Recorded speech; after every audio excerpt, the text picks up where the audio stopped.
Sabi pa lang, hindi ako aangat. Dito na naman ako sa taas, oh. Oh. Wow. Ayan, paano mo masabing hindi ako aangat? So, dito na naman tayo sa bubong. Ayan. Dito na naman tayo sa bubong. At magpipintura na naman. So, ito pa rin yung gamit natin, yung Boys and Paint. Wow. Color red. Yan, rope guard. So, tara.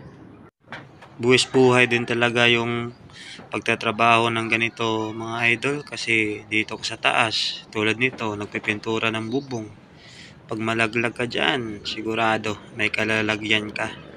Kaya nga kapit lang din tayo sa taas. At saka palagi nating tandaan na always pray kahit ano yung ginagawa mo, kasi yung disgrasya o aksidente nandyan lang sa hindi natin alam kung kailan darating. So always pray na lang tayo at saka mag-ingat talaga.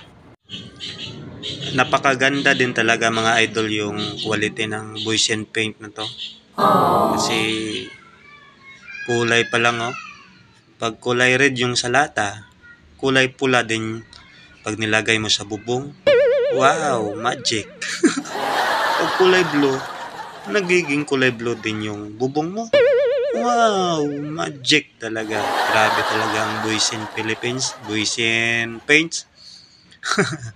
Grabe. Kaya nga, ito yung pinili kong brand kasi halos lahat, sabi nila, maganda talaga ang Boys in.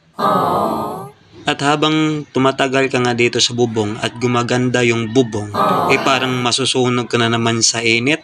Ayan na yung init, tumitindi na, kaya time first muna. So ito na lang muna mga idol. Grabe. Mga idol, babay muna.